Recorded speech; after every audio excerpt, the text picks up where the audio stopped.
નમસ્કાર વિદ્યાર્થી મિત્રો, હું જસાણી સર આપ સર્વેનું જસાણી એજ્યુકેશનમાં હાર્દિક સ્વાગત કરું છું. આજે આપણે આઈએમપી 102 જેમાં એક્ઝામ્પલ હોય છે અને એ એક્ઝામ્પલમાં એમ કહેવાય કે ઉદાહરણના સ્વાધ્યાયને આઈએમપી એક્ઝામ્પલ હોય છે. એક્ઝામ્પલનું મહત્વ એટલા માટે છે, એમાં ખાસ કરીને ફિઝિક્સમાં, કે છેલ્લા 10 વર્ષના તમે બોર્ડના પેપર જુઓ તો બેઠે બેઠી ટેક્સ્ટબુકની જ રકમ પૂછી છે, કોઈ જગ્યાએ રકમ ચેન્જ પણ કરેલી જોવા મળતી નથી. આખા ફિઝિક્સમાં 14 ચેપ્ટરના 255 ની આસપાસ એક્ઝામ્પલ શક્ય બને છે, જેમાંથી બોર્ડના 50 માર્કમાં એમ કહેવાય કે 33 થી 36 માર્ક્સનું પૂછાઈ શકે છે. એટલે જો તમે એક્ઝામ્પલ લખવાની પસંદગી કરો અને તમે ક્લિયર કટ એક્ઝામ્પલ આવડતા હોય તો એમ કહેવાય કે તમે આરામથી 33 થી 36 માર્ક લઈ શકો. એની સાથે તમને પાર્ટ એ એટલે 50 માર્કના એમસીક્યુ છે, જેમાં પણ ઘણીવાર બેઠા બેઠા એક્ઝામ્પલ મૂકેલા હોય છે, તો એમાં પણ ફાયદો થાય છે. આજે આપણે ધોરણ 12 સાયન્સ ફિઝિક્સ ચેપ્ટર પહેલું વિદ્યુતભાર અને વિદ્યુત ક્ષેત્ર એનો આઈએમપી 100 ની અંદર આપણે એક્ઝામ્પલ, સ્વાધ્યાય, ઉદાહરણ અને આઈએમપી અને સૂત્ર જોવાના છે. તો એક્ઝામ્પલ ગણતા પહેલા એટલી વસ્તુ તમારા માઇન્ડમાં ક્લિયર કટ હોવી જોઈએ, જેમાં મેં સંજ્ઞા મૂકી છે, સૂત્ર મૂક્યું છે, એકમ મૂક્યો છે અને પારિમાણિક સૂત્ર. કારણ કે 50 માર્કના જે એમસીક્યુ છે એમાં એક એમસીક્યુ ફરજિયાત પારિમાણિક સૂત્રનો તમને મળે, ગુજકેટમાં પણ મળે, જીનીટમાં પણ મળે. પહેલું છે વિદ્યુતભાર. વિદ્યુતભાર એટલે Ne, જેનો એકમ થાય કુલમ, પારિમાણિક સૂત્ર થાય m0 l0 t1 a1. બીજું બળ એટલે કેટલા કુલમ્બીય બળ, kq²/r², એકમ ન્યૂટન, m1 l1 t-2. ત્રીજું વિદ્યુત ક્ષેત્ર, kq/r², ન્યૂટન પર coulomb, m1 l1 t-3 a-1. Dipole moment 2aq coulomb metre, m0 l1 t1 a1. પછી આવ્યું એ ડાયપોલને સમાન ક્ષેત્રમાં મૂકો એટલે ટોર્કનું સૂત્ર થાય P ક્રોસ E, કહેતા newton metre, m1 l2 t-2. પછી ઉર્જાનું સૂત્ર થાય P ડોટ E, જેનો એકમ જૂલ. અહીંયા ઉર્જા શબ્દ છે એટલે અહીંયા જૂલ, બેના પારિમાણિક સૂત્ર સમાન થાય છે. પછી છે ફ્લક્સ એટલે વિદ્યુત ક્ષેત્ર ગુણ્યા પૃષ્ઠ ક્ષેત્રફળ, માટે ન્યૂટન મીટર સ્ક્વેર પર કુલમ, પારિમાણિક સૂત્ર m1 l-3 t-3 a-1. રેખીય ઘનતા, વિદ્યુત ભારના છેદમાં લંબાઈ કુલમ પર metre, m0 l-1 t1 a1. હવે ખાલી આ l બદલતો જશે 3 ઘનતામાં. બીજી ઘનતા છે પૃષ્ઠ ઘનતા, એટલે વિદ્યુત ભારના છેદમાં ક્ષેત્રફળ, તો એ છેદમાં મીટર સ્ક્વેર થઈ ગયું, અહીંયા l-2 થઈ ગયું છે. પછી છે કદીય ઘનતા, કહેતા ρ બરાબર q/v કુલમ પર મીટર ક્યુ, કહેતા અહીંયા l ની જગ્યાએ l-3 થઈ જશે, બાકી બધું એમને. એ સિવાય બળનો આ બીજું સૂત્ર F બરાબર QE, એ પણ યાદ રાખવાનું. વિદ્યુત ક્ષેત્રનું બીજું સૂત્ર છે વિદ્યુત સ્થિતિમાનના છેદમાં લંબાઈ, કહેતા હોલ પર મીટર એનો એકમ થાય, એની સાથે એની કિંમત યાદ હોવી જોઈએ, 1.6 × 10⁻19 કુલમ. ઇલેક્ટ્રોનનું દળ 9.11 × 10⁻31. પ્રોટોન ન્યૂટનનું દળ 1.66 × 10⁻27. અને છેલ્લે કે ની કિંમત પણ આપણને યાદ રાખવી જોઈએ કે 9 × 10⁹. જોજો, શરૂઆતની અંદર આપણે એમ કહેવાય કે વિદ્યુત ભાર અને કુલંબીય બળ એને અનુરૂપ એક્ઝામ્પલ આપ્યા છે. એક્ઝામ્પલ ખરેખર કેવી રીતે પેપરમાં લખવાના હોય તો તમને આ બે ગણીને મેં આપ્યા છે, એ જ રીતે આપણે લખવાના થાય છે કે પેપર ચેક કરનાર જે વ્યક્તિ છે એને તમારા જે કંઈ ક્વેશ્ચન છે એમાંથી ડેટા મળી રહેવો જોઈએ કે કઈ વસ્તુ આ તમારા એક્ઝામ્પલની રકમમાં આપી છે, શું મેળવવાનું છે. તો અહીં ક્વેશ્ચન માર્ક મળ્યો, એના માટેનું સૂત્ર ક્યુ લાગુ પડે, એ અહીં અલગથી બતાવી દીધું. પછી એના 1 by 1 ડેટા મૂકતા ગયા, છેલ્લે જે જવાબ આવે એમાં ખરેખર એકમ ભૂલાય નહીં. એટલે આ રીતે જો તમે લખો તો તમારો માર્ક કટ આઉટ થાય નહીં. એમાં પહેલો જે એક્ઝામ્પલ છે એ વિદ્યુત ભારને લગતો છે અને એના પરથી સમય પણ. એટલે આપણો ટાર્ગેટ એવો છે કે ભાઈ એક સૂત્રની અંદર ઘણા બધા એરા સમાઈ શકે. તો કે આવું ક્યાંક છે, એક પદાર્થમાંથી બીજા પદાર્થમાં, એક પદાર્થમાંથી બીજા પદાર્થમાં દર સેકન્ડે એટલે 1 સેકન્ડે કેટલી સંખ્યા, તો કે 10⁹ ઇલેક્ટ્રોન આ સંખ્યા થઈ જતા હોય તો બીજા પદાર્થ પર, એકમાંથી બીજામાં જાય તો બીજા પદાર્થ પર ટોટલ 1 કુલમ વિદ્યુત ભાર થવા માટે કેટલો સમય લાગે. મેં ઈની કિંમત 1.6 × 10⁻19 કેપિટલ ક્યુ 1 કુલમ છે, કેટલી સંખ્યા 10⁹, તો ટી મેળવવાનો. મારી પાસે સૂત્ર ખરેખર એટલું છે, પણ આની ત્રિરાશિ મૂકીએ તો આપણને સૂત્ર આવું ક્યાંક મળે કે Q બરાબર Ne ગુણ્યા T. અહીંયા જો T બરાબર 1 એકમ લઈ લો, 1 સેકન્ડ લઈ લો તો Ne થઈ જાય. આ T ને કરતા બનાવો એટલે આપણે આ સૂત્ર જો યાદ રાખી લો તોય ચાલે. T ને મેં કરતા બનાવ્યો તો ક્યુ અપોન એન ઈ, ક્યુ અપોન એન ઈ. અથવા બીજી રીતે એ છે કે પહેલા તમે ક્યુ શોધી લ્યો, એ 1 સેકન્ડ માટે શોધાશે, બરોબર. આવી રીતે 1 કુલમ થવા માટે કેટલી સેકન્ડ લાગે અથવા તો કેટલો ટાઈમ લાગે એ ત્રિરાશિ મૂકો તોય વાંધો નહીં. અહીંયા મેં ટીને કરતા બનાવ્યો. હવે ક્યુ બરાબર 1 કુલમ, એન એટલે 10⁹ ઘાત, ઈ એટલે 1.6 × 10⁻19 ઘાત. કેલ્ક્યુલેશન કરતા મને આન્સર મળ્યો. અહીં બહુ સિમ્પલ કેલ્ક્યુલેશન છે.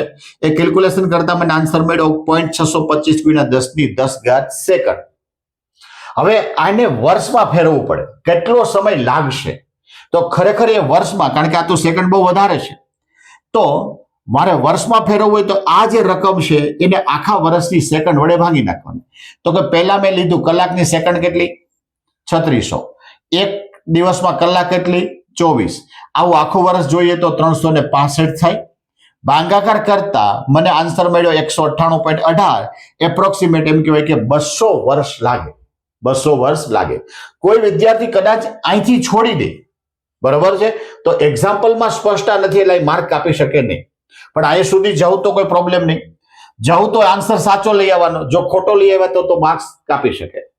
બીજો બળને અનુરૂપ એક્ઝામ્પલ છે જે સ્વાધ્યાયમાંથી આપણે લીધો છે કે 2 × 10⁻7 ઘાત કુલમ એટલે વિદ્યુત ભાર છે જેને Q1 કહો, અને 3 × 10⁻7 ઘાત કુલમ એને Q2 કહો. વિદ્યુત ભાર ધરાવતા એકબીજાથી હવામાં એટલે એમ કહેવાય કે K ની સ્પષ્ટતા થઈ ગઈ છે કે 1/4πε0 માટે K ની કિંમત આપણને યાદ છે. 30 સેન્ટીમીટર અંતરે રહેલા છે. અહીંયા ખાસ જોવાનું કે અંતર 30 સેન્ટીમીટર છે. બે વિદ્યુત ભાર ગોળાઓ વચ્ચે કેટલું બળ લાગે? ઘણા વિદ્યાર્થીઓ આમાં આકૃતિ ડ્રો કરતા હોય છે, બે બાજુ વિદ્યુત ભાર બતાવે, વચ્ચેનો અંતર બતાવે, પણ ખરેખર એ જરૂર નથી. પેપર જોનારા માટે ઈઝી પડે, પણ જો સમય મળે તો એક બતાવી શકાય, નહીતર નહીં. K ની કિંમત 9 × 10⁹ ઘાત, Q1 2 × 10⁻7 ઘાત, Q2 3 × 10⁻7 ઘાત. R 30 સેન્ટીમીટર છે. હવે મેજોરિટી ખરેખર ભૂલ ક્યારે ન પડે તો કે એને ઘાતના સ્વરૂપમાં મીટરમાં ફેરવો તો ઘણા વિદ્યાર્થી આને 0.3 મીટર કરી દે. સાચું છે, પણ કેલ્ક્યુલેશનમાં કદાચ ભૂલ પડવાની શક્યતા રહી. તો એના કરતા સેન્ટીમીટરને મીટરમાં કન્વર્ટ કરો એટલે 10⁻2 ઘાત થાય. એને અનુરૂપ R બરાબર 30 × 10⁻2 ઘાત મીટર. મારી પાસે સૂત્ર છે F બરાબર K Q1 Q2 upon R નો સ્ક્વેર. મેં બધી કિંમત મૂકી દીધી. 9 × 10⁹ ઘાત, 2 × 10⁻7 ઘાત, 3 × 10⁻7 ઘાત, 30 × 10⁻2 ઘાત એનો વર્ગ. અમે ઘાત વગરના આંકડા પહેલા લખ્યા. બધી ઘાતનો અંશની અંદર ટોટલ માર્યો તો 7 ને 7 14, 14 માંથી 9 જાય તો 5. અહીંયા જે 30 છે એનો વર્ગ થાય 900 અને 10⁻2 ઘાત એનો વર્ગ થાય 10⁻4. અહીંયા મેં છેદ ઉડાડ્યા. આ 100 થઈ ગયા. 100 એટલે 10⁻2 ઘાત, -4 ઘાતમાંથી 2 ઘાત બાદ થાય એટલે 10⁻2 ઘાત. 2 × 3 એટલે 6. માટે આ ઘાત ઉપર જાય એટલે પ્લસ, માટે આપણો આન્સર આવી ગયો 6 × 10⁻3 ઘાત ન્યૂટન. અત્યારે હું જેમ આમાં એકમ ભૂલી ગયો તો એમ તમે પણ એકમ ભૂલી જશો. માટે ખાસ એ જોવાનું છે કે એકમ ભૂલાય નહીં. આ બે એક્ઝામ્પલને અનુરૂપ ઘણા બધા પ્રકારના આવા જ એક્ઝામ્પલ રકમ બદલાવીને આપણે પ્રેક્ટિસ કરવાની થાય છે. જોજે આમાં રકમમાં આવું ક્યાંક આપ્યું છે કે બે બિંદુવત વિદ્યુત ભાર છે, વિદ્યુત ભાર વચ્ચે કુલમનો નિયમ લાગુ પડે. આ બંને વિદ્યુત ભારને દળ પણ છે તો દળ વચ્ચે એમ કહેવાય કે ગુરુત્વીય બળ લાગુ પડે. તો આ બંને બળનો આધાર જે છે એ વિદ્યુત ભાર અથવા દળ અથવા તેમની વચ્ચેના અંતરના વર્ગના વ્યસ્ત પ્રમાણમાં છે. એટલું લખ્યા પછી એને બે ભાગ પડ્યા. પહેલો ભાગ ગુણોત્તરનો છે.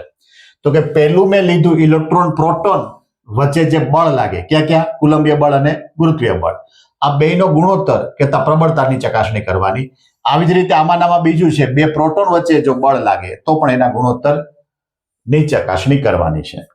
હવે E ની કિંમત આપી દીધી 1.6 × 10⁻19 ઘાત, ME ની કિંમત આપી 9.11 × 10⁻31 ઘાત kg. પ્રોટોનનું દળ આપ્યું એમ કહેવાય કે 1.66 × 10⁻27 ઘાત kg. અહીં 27 આવે, 27 ઘાત kg. હવે અહીંયા કેપિટલ G અને K ની કિંમત પણ યાદ રાખવી પડે અથવા તો આપેલી હશે. K એટલે 9 × 10⁹ ઘાત અને G એટલે 6.67 × 10⁻11 ઘાત. આ જે સૂત્ર છે એ કુલંબીય બળનું છે, આ ગુરુત્વીય બળનું છે. બેયના સૂત્ર લખી નાખ્યા. પછી બેયનો ગુણોત્તર માન સાથે લેવાનો છે. આ શબ્દ વાપરો માન. માન એટલે ફરજિયાત તમારે એ બેયને માનાંકમાં મૂકવાના છે. બેયનો ગુણોત્તર લીધો એટલે R ઉડી ગયો. તો સૂત્ર બની ગયું KE² / GME MP. હવે પહેલો જે એક્ઝામ્પલ છે એના માટે આ બાજુ આવતા રહ્યો, બીજો જે એક્ઝામ્પલ છે એના માટે આ બાજુ આમાં આવતા રહ્યો. બેયની અંદર ફરક શું પડ્યો? તો કે પ્રોટોન જો હોય, પ્રોટોન પ્રોટોન, તો અહીં જો બે દળમાં મેં પ્રોટોન પ્રોટોન બતાવ્યું, આમાં ઇલેક્ટ્રોન પ્રોટોન બતાવ્યું, બાકી બધું સરખું. બધાની મેં કિંમત મૂકી દીધી 9 × 10⁻9 ઘાત એટલે કે ઈ એટલે 1.6 × 10⁻19 ઘાત એનો વર્ગ એટલે ફરી વખત મેં લીધું. જી એટલે 6.67 × 10⁻11 ઘાત. ઇલેક્ટ્રોનનું દળ 9.11 × 10⁻31 ઘાત. પ્રોટોનનું દળ એટલે 1.66 × 10⁻27 ઘાત. આ બધાનું કેલ્ક્યુલેશન કરતા આપણને આન્સર મળ્યો 2.27 × 10⁻39 ઘાત. હવે અંદાજ આવે કે નીચે જે ઘાત છે એ માઇનસ અને હંમેશા એ વધારે છે, જોવો જોઈએ, એ ઉપર જાય એટલે પ્લસ થાય. માટે 2.3 × 10⁻39 ઘાત. આના પરથી નક્કી થઈ ગયું કે કુલંબીય બળ એ ગુરુત્વાકર્ષી બળ કરતા સ્ટ્રોંગ છે. બરોબર, આ એટલા ગણું થયું ત્યારે આપણને કુલંબીય બળ મળે છે. અહીંયા બીજો ભાગ છે એ તમારા માટે પ્રેક્ટિસ માટે બાકી રાખી દીધો, સૂત્ર મૂકી ખાલી કિંમત મૂકવાની છે. એ કિંમત કઈ બદલે? આ જે કિંમત છે એ જ બદલશે. 9.11 × 10⁻31 ની જગ્યાએ 1.66 × 10⁻27 ઘાત આવી જાય. આ પહેલો ભાગ. આમાં બીજો ભાગ છે કે ઇલેક્ટ્રોન અને પ્રોટોન, હવે બે વચ્ચે આકર્ષણ બળ લાગે. આકર્ષણ બળ લાગે એટલે એ ગતિ કરે એટલે એમાં પ્રવેગ થાય. તો કે બે વચ્ચેનું અંતર કેટલું છે? 1 એંગસ્ટ્રોમ એટલે 10⁻10 મીટર દૂર હોય ત્યારે પરસ્પર આકર્ષણ બળથી ઉદ્ભવતા ઇલેક્ટ્રોન અને પ્રોટોનનો સ્વતંત્ર પ્રવેગ છે. હવે અહીંયા આ જે સૂત્ર છે તો આપણને આવડે છે કે કુલંબીય બળ એટલે Fe બરાબર ke/r². ખરેખર અહીંયા q² આવે પણ q ને શું કહેવાય? E. હવે 1 ન્યૂટનની ગતિનો બીજો નિયમ છે, કારણ કે ગતિ કરે છે, ઉદ્ભવે છે બળ, આકર્ષણ બળથી ગતિ કરે અને તો જ પ્રવેગ થાય. માટે આ સૂત્ર હતું F બરાબર ma. તો મારે ઇલેક્ટ્રોન માટેનું જો લઉં છું તો me ae. આ પહેલો ભાગ અહીંયા આવ્યો, આ જે બીજો ભાગ છે અહીંયા આવી ગયો. બરોબર, હવે આ બેયને સરખામણી કરવાના. અહીંયા fe છે, ત્યાં શું મૂકવાનું મારે? me ae. આ બાજુનો ભાગ તો સેમ છે. અહીંયા ae ને કરતા બનાવવાનો એટલે દળ ક્યાં ગયું? છેદમાં. બધાની કિંમત મૂકી 9 × 10⁻9 ઘાત, 1.6 × 10⁻19 ઘાત એનો વર્ગ. ઇલેક્ટ્રોનનું દળ મૂક્યું 9.11 × 10⁻31 ઘાત × 10⁻10 ઘાત એનો વર્ગ. બધું કેલ્ક્યુલેશન કરતા મને પ્રવેગ મળ્યો 2.5 × 10⁻22 ઘાત મીટર/સેકન્ડ². એવી જ રીતે મેં અહીંયા પ્રોટોન માટે, અહીંયા જો બે પ્રોટોનના લઈ લીધા, અહીંયા મેં પ્રોટોનના પ્રવેગને કરતા બનાવ્યો તો પ્રોટોનનું દળ ક્યાં ગયું? છેદમાં. ખાલી અહીંયા 9.11 છે, ત્યાં 1.66 × 10⁻27 ઘાત એટલું જ બદલે, જેના કારણે એમ કહેવાય કે પ્રવેગ મળ્યો 1.4 × 10⁻19 ઘાત મીટર/સેકન્ડ². હવે ઘણા વિદ્યાર્થીને આ અઘરા એટલે લાગે છે કે આ જે ભાગ છે એ તમારા પહેલા ચેપ્ટરમાં કોઈ જગ્યાએ આપ્યું નથી. ખરેખર તો 11માં 9માની અંદર ઘણી બધી જગ્યાએ ન્યૂટનની ગતિનો બીજો નિયમ આવી ગયો છે. માટે એ ત્યાં આપણને ક્લિક થવું જોઈએ તો જ આ એક્ઝામ્પલ આગળ શક્ય બને. છેલ્લે અહીંયા તો કે પ્રવેગ, આખું ચેપ્ટર વિદ્યુત ભાર અને વિદ્યુત ક્ષેત્ર માટેનું છે, તો એમાં પ્રવેગ પણ આવ્યો અને પ્રવેગનો આપણને એકમ યાદ હોવો જોઈએ. જો જે આઈએમપી એક્ઝામ્પલ છે ઘણી બધી વાર પૂછાઈ ગયો છે, બે પાર્ટની અંદર છે. એટલે ખાસ પહેલા તો આકૃતિ દોરવામાં અને રકમ સમજવામાં ધ્યાન રાખવાનું કે પહેલો જ પાર્ટ ઇલેક્ટ્રોનનો છે, બીજો પાર્ટ પ્રોટોનનો છે. એક ઇલેક્ટ્રોન 2 × 10⁴ ઘાત ન્યૂટન પર કુલમ. હવે ન્યૂટન પર કુલમ પરથી એને ક્ષેત્ર કહેવાય. નિયમિત વિદ્યુત ક્ષેત્રમાં 1.5 સેન્ટીમીટર અને મીટરમાં કન્વર્ટ કરવાનું, જેટલા અંતરનું પતન પામે છે. હવે પહેલી આ જે આકૃતિ છે એમાં ધન આ બાજુ છે, ઋણ આ બાજુ છે, એટલે ક્ષેત્ર હંમેશા ઉપર તરફ છે. અહીંયા ઇલેક્ટ્રોનને મુક્ત પતન થવા દે તો એ ઇલેક્ટ્રોન હંમેશા પ્લસ તરફ આકર્ષાય, માટે નીચે તરફ જશે. તો ઉપર તરફ ક્ષેત્રીય બળ લાગશે, નીચે તરફ ગુરુત્વીય બળ લાગશે. માટે ma બરાબર qe. એટલે મેં લખ્યું ઇલેક્ટ્રોન પર લાગતું બળ fe અને f આ બંને કેવા હોય? સમાન. માટે આવું ક્યાંક રિલેશન બની શકે. એના પરથી પ્રવેગને આપણે કરતા બનાવ્યો તો પ્રવેગનું સૂત્ર બન્યું a બરાબર E, કેપિટલ E/m. હવે આપણી પાસે 11મા ધોરણનું સૂત્ર છે કે અંતર બરાબર v0 એટલે પ્રારંભિક વેગ ગુણ્યા t વત્તા 1/2 at². અહીંયા v0 એ 0 લઈ લેવાય, કારણ કે પ્રારંભિક વેગ કેવો છે? 0. તો આ પદ કેવું થઈ ગયું? 0. જેના કારણે h બરાબર 1/2 at². માટે t² ને જો તમે કરતા બનાવો તો 2h a e. હવે a ની કિંમત આપણી પાસે છે કેપિટલ સ્મોલ ઈ કેપિટલ ઈ અપોન એમઈ ઉપર ગયા એટલે આપણને સૂત્ર આ બની ગયું. આ સૂત્ર સાબિત કરવું જરૂરી છે. ઘણા વિદ્યાર્થી ડાયરેક્ટ લખી શકે, તો સેના પર કેવી રીતે આ સૂત્ર આવ્યું આપણે બતાવવું પડે. બીજા ભાગની અંદર તમે ડાયરેક્ટ લખી શકશો. માટે બધાની કિંમત મૂકી, અહીંયા ટી સ્ક્વેર છે માટે એનો વર્ગમૂળ કાઢવું પડે અને વર્ગમૂળ કાઢતા આપણને જવાબ મળ્યો 2.9 ગુણ્યા 10⁻9 સેકન્ડ કહેતા 2.9 નેનો સેકન્ડ. આમાં બીજું છે કે વિદ્યુત ક્ષેત્રની દિશા ઉલટાવી. જે ક્ષેત્ર ઉપર તરફ જતું તેને બદલે ક્યાં લઈ ગયા? નીચે તરફ. ઉપર ધન હશે ને નીચે ઋણ હશે. આમાં પ્રોટોનને મુક્ત પતન કરવાનો, તો પ્રોટોન ક્યાં આવે? નીચે આવશે. તો આમાં પણ આની જેમ જ બે પ્રકારના બળ લાગશે. માટે આ ડાયરેક્ટ સૂત્ર આપણે આ વિભાગની અંદર લખી શકીએ જો બે વિભાગ સાથે પૂછ્યા હોય તો. પરંતુ જો આ સ્વતંત્ર પૂછવું હોય તો આગલી પ્રોસેસ ફરીથી કરવાની. આ જે સૂત્ર છે સૂત્રમાં કિંમત લખવાની છે. તો ખાલી અહીંયા જે ઇલેક્ટ્રોનનું દળ હતું એને બદલે અહીંયા જુઓ જે પ્રોટોનનું દળ આવી ગયું, બાકી બધું સેમ ટુ સેમ.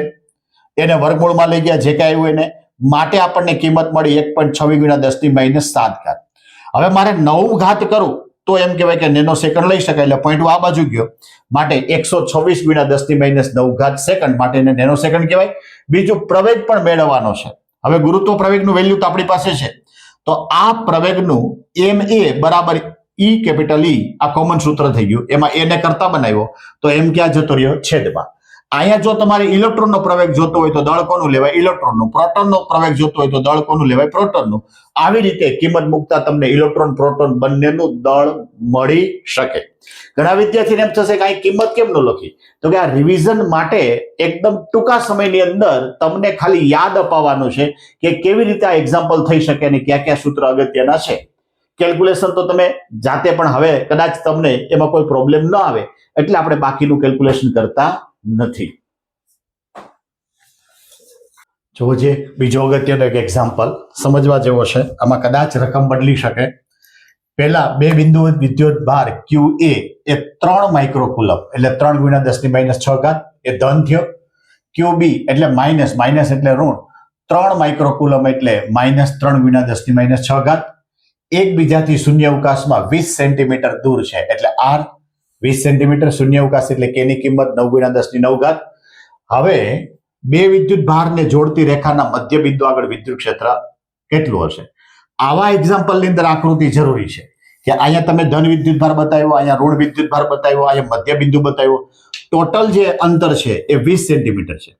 હવે આ જે એ આગળ કેતા પહેલો જે વિદ્યુત ભાર છે એ ઓ આગળ ક્ષેત્ર શોધે તો મારે એટલા અંતર જોઈએ તો એ મૂળ અંતર કરતા કેટલું થાય? અડધું. એવી રીતે બી પણ ઓ આગળ ક્ષેત્ર શોધે. હવે આ એ કેવો છે? ધન. મારે ઓ આગળ ક્ષેત્ર શોધવું છે તો એની દિશા હંમેશા બહારની તરફ એટલે બી તરફ હશે. એના બે વચ્ચેનું અંતર કેટલું છે? RA. હવે આ બી કેવો છે? ઋણ. ઋણ હંમેશા પોતાની બાજુ હશે, અંદર તરફ. તો આના દ્વારા લાગતું ક્ષેત્ર એ પણ બી તરફ હશે. માટે બંને ક્ષેત્રની દિશા કેવી થઈ? સમાન. માટે શું થશે? છેલ્લે સરવાળો શક્ય બનશે. QA વિદ્યુત ભાર વડે મળતું વિદ્યુત ક્ષેત્ર માટે પેલા મારે RA એટલે R/2 20/2 માટે 10 સેન્ટીમીટર માટે એમ કહેવાય કે 10⁻1 મીટર. સૂત્ર છે EA બરાબર K QA અપોન RA નો સ્ક્વેર. વિદ્યુત ક્ષેત્ર કઈ બાજુ થયું? અહીં સ્પષ્ટ કરવાનું A થી B અથવા O થી B. માટે વિદ્યુત ક્ષેત્ર માટે કિંમત બધી મૂકી તો આપણને જવાબ મળ્યો 2.7 ગુણ્યા 10⁹ ન્યૂટન પર કુલમ. પણ અહીંયા મેં ઉપર સદિશ બતાવ્યો છે તો ફરજિયાત દિશા બતાવવી પડે O થી B. આવી જ રીતે બી વિદ્યુત ભાર માટે પહેલા મારે RB શોધવાનું તો R/2 કેટલું મળ્યું? 10⁻1. પછી સૂત્ર મૂક્યું EB બરાબર K QB અપોન RB નો સ્ક્વેર. આમાં પણ કઈ બાજુ? A થી B તરફ, કારણ કે આ ઋણ છે. માટે 9 ગુણ્યા 10⁹ 3 ગુણ્યા 10⁻6 10⁻1 નો વર્ગ માટે 2.7 ગુણ્યા 10⁶ ન્યૂટન પર કુલમ O થી B. હવે ઘણા વિદ્યાર્થીને સવાલ થશે કે અહીંયા તો -3 આપ્યા, અહીંયા કેમ તમે +3 લીધા? અહીંયા -3 લો તો જવાબ માઇનસ આવશે. છેલ્લે આના પછીના સ્ટેપમાં મારે O થી B લખવું પડશે. અથવા માઇનસ શું ઇન્ડિકેટર કર્યું કે આ ઋણ વિદ્યુત ભાર છે તો ક્ષેત્રની દિશા નક્કી કરી એને ખાલી. એટલે કેલ્ક્યુલેશનમાં ક્યાંય ભાગ ભજવે નહીં, ખાલી દિશા નક્કી કરવાની થાય. એટલે અહીંયા જો તમે ધન લખો તોય માર્ક નહીં કપાય, ઋણ લખો તો પહેલું સ્ટેપ અહીંયા આન્સર વાળું ઋણનું આવશે, પછી ફરજિયાત તમારે દિશા લખવી પડશે. બે સાથે નહીં લખાય. અહીંયા તમે ઋણય લખો અને અહીં દિશાય લખો, બે સાથે લખાય નહીં. બંને જવાબ આપણને પરિણામી જવાબ તરફ લઈ જાય કે O બિંદુ આગળ બે ક્ષેત્ર અને બેની દિશા કેવી છે? સમાન. એ કઈ બાજુ છે? O થી B તરફ. માટે EA વત્તા EB માટે પરિણામી ક્ષેત્ર E 2.7 ગુણ્યા 10 ની 6 ઘાત 2.7 ગુણ્યા 10 ની 6 ઘાત માટે એમ કહેવાય કે 5.4 ગુણ્યા 10 ની 6 ઘાત. હવે અહીંયા ભૂલ પડે ઘણીવાર. જો તમે આ માઇનસ વાળી રકમ છે એ માઇનસ અહીંયા મૂકો તો ખરેખર 0 થઈ જાય, તો ક્ષેત્ર 0 થઈ ગયું. આવું બનતું નથી. અહીંયા પરિણામી દિશા કઈ બાજુ મળી? તો કે O થી B તરફ. હવે આ મધ્ય બિંદુ પર ઋણ વિદ્યુત ભાર મૂકવાનો છે. મધ્ય બિંદુ પર શું મૂકવું? ઋણ વિદ્યુત ભાર. અહીંયા ઋણ વિદ્યુત ભાર મૂકવું, ક્ષેત્ર આ બાજુ જાય છે, ઋણ વિદ્યુત ભાર મૂક્યો માટે ક્ષેત્રની વિરુદ્ધ દિશામાં બળ લાગશે. ક્ષેત્રની વિરુદ્ધ દિશામાં બળ લાગશે. 1.5 ગુણ્યા 10 ની -9 ઘાત વિદ્યુત ભાર મૂકતા તેના પર લાગતું બળ. હવે પરિણામી ક્ષેત્ર આપણી પાસે છે, વિદ્યુત ભારની કિંમત આપણી પાસે છે, માટે આપણને બળ મળી શકે 2.4 ગુણ્યા 10 ની 6 ઘાત -1.5 ગુણ્યા 10 ની -9 ઘાત. અહીંયા પણ માઇનસ ન મૂકો તો કોઈ પ્રોબ્લેમ થાય નહીં, માટે -8.1 ગુણ્યા 10 ની -3 ઘાત. અહીંયા મેં પ્લસ કરી નાખ્યા. અહીંયા મારે ગુજરાતીની અંદર એમ કહેવાય કે દિશા બતાવવી પડે. એટલે આ એક્ઝામ્પલમાં માર્ક ક્યાં ક્યાં કપાય? તો કે ફરજિયાત તમારે ક્ષેત્રની દિશા બતાવવી પડે, પછી પરિણામી જે ક્ષેત્ર છે એની દિશા બતાવવી પડે, પછી આની અંદર ઋણ વિદ્યુત ભાર મૂક્યો છે માટે O થી A વિરુદ્ધ સાઈડ આવી ગયો. ઘણી વખત આપણે વાંચતા નથી, અહીંયા ધન વિદ્યુત ભાર કરી નાખે તો વિદ્યુત ભાર કઈ બાજુ જાત? O થી B તરફ જઈ શકત. આ એક્ઝામ્પલ પણ એટલો જ અગત્યનો છે. જો જે આ બંને દાખલા આપણને MCQ માં પણ કામ લાગશે અને પૂછાય તો 2 માર્કની અંદર બહુ સ્પીડથી આની ગણતરી થઈ શકે. પહેલું છે 4 ગુણ્યા 10 ની -9 ઘાત કુલમ મીટર એટલી ડાયપોલ મોમેન્ટ થયું. ડાયપોલ ચાક માત્રા ધરાવતો એક વિદ્યુત ડાયપોલ 5 ગુણ્યા 10 ની 4 ઘાત ન્યૂટન પર કુલમ એટલે વિદ્યુત ક્ષેત્ર એની સાથે 30 ડિગ્રીનો કોણ બનાવે છે, તો ડાયપોલ પર લાગતું ટોર્ક. પહેલા ડેટા લખવાનો, બરાબર, કે P બરાબર 4 ગુણ્યા 10 ની -9 ઘાત કુલમ મીટર. આમાં ખાસ યાદ રાખવાનું, આ C મોટો, મીટર M નાનો. અહીંયા E બરાબર 5 ગુણ્યા 10 ની 4 ઘાત ન્યૂટન પર કુલમ, થીટા 30 ડિગ્રી, માટે ટોર્કનું સૂત્ર થાય PE sin થીટા અથવા P ક્રોસ E. બધાયની કિંમત મૂકી, sin 30 એટલે 1/2 માટે આપણને જવાબ મળ્યો 10 ગુણ્યા 10 ની -5 ઘાત. માટે આપણને આન્સર મળ્યો કે ટોર્ક બરાબર 10 ની -5 ઘાત ન્યૂટન મીટર. MCQ માં પણ પૂછાય, 2 માર્કમાં પણ પૂછાય. બીજો 22મો એક્ઝામ્પલ છે કે એક અનંત લંબાઈના રેખીય વિદ્યુત ભાર 2 સેન્ટીમીટર અંતરે 9 ગુણ્યા 10 ની 4 ઘાત ન્યૂટન પર કુલમ વિદ્યુત ક્ષેત્ર ઉત્પન્ન કરે છે. રેખીય વિદ્યુત ભાર ક્યાં ઉત્પન્ન કરે? તો કે પોતાનાથી 2 સેન્ટીમીટર દૂર, બરોબર, વિદ્યુત ક્ષેત્ર ઉત્પન્ન કરે તો રેખીય ઘનતા ગણવાની, કે એની કિંમત આપી દીધી છે R 2 સેન્ટીમીટર એટલે 2 ગુણ્યા 10 ની -2 ઘાત. એની કિંમત આપી. આપણી પાસે રેખીય ઘનતા માટે વિદ્યુત ક્ષેત્રનું સૂત્ર છે કે E બરાબર 2k લેમ્બડા અપોન R. માટે લેમ્બડાને જો હું કરતા બનાવું તો E ગુણ્યા R અપોન 2k. માટે લેમ્બડા બરાબર 9 ગુણ્યા 10 ની 4 ઘાત 2 ગુણ્યા 10 ની -2 ઘાત 2 ગુણ્યા 9 ગુણ્યા 10 ની 9 ઘાત. બધું ઉડી જતા આપણને જવાબ મળ્યો 10 ની -7 ઘાત કુલમ પર મીટર. હવે મારે માઇક્રો કુલમમાં લઈ જવું છે, તો આ ખરેખર આવી રીતે આમ હોય કે 1 ગુણ્યા 10 ની -7 ઘાત. હવે મારે 6 ઘાત કરવી હોય તો 10 વડે ભાંગવા પડે, તો 0.1 ગુણ્યા 10 ની -6 ઘાત કુલમ મીટર. હવે 10 ની 6 ઘાત એટલે માઇક્રો કુલમ, માટે આપણો આન્સર થયો લેમ્બડા બરાબર 0.1 માઇક્રો કુલમ મીટર. તો ઘણા વિદ્યાર્થીને પ્રશ્ન થાય કે અહીંયા સુધી રાખી દઈએ તોય ચાલે, તમારો અહીંયા માર્ક કટ થાય નહીં. જો જે વિદ્યાર્થી મિત્રો આપણે IMP 102 ની અંદર 8 એક્ઝામ્પલ લીધા છે, અને જે એક્ઝામ્પલ એવા લીધા છે કે તમારા સામાન્ય જે સૂત્ર છે એનો ઉપયોગ થાય અને તમામ પ્રકારના એરા આવી જાય. IMP પણ છે, એક્ઝામ્પલમાં એક્ઝામ અંદર પૂછી શકે, MCQ માં પણ પૂછી શકે. બીજા કેવા એક્ઝામ્પલ નથી લીધા? તો કે સદિશ રૂપના જે એક્ઝામ્પલ છે એવા એક્ઝામ્પલ આ વિડીયોની અંદર લીધેલા નથી. એ પણ આપણે મૂકશું, પણ હવે એ નેક્સ્ટ ટાઈમ આખો વિડીયો બનાવીને મૂકશું. એટલે ટાર્ગેટ એવો છે કે ભાઈ જે સામાન્ય વિદ્યાર્થી છે એને આ સારી રીતે તૈયારી કરી શકે એના માટે આ વિડીયો મેક્સિમમ ઉપયોગ થાય.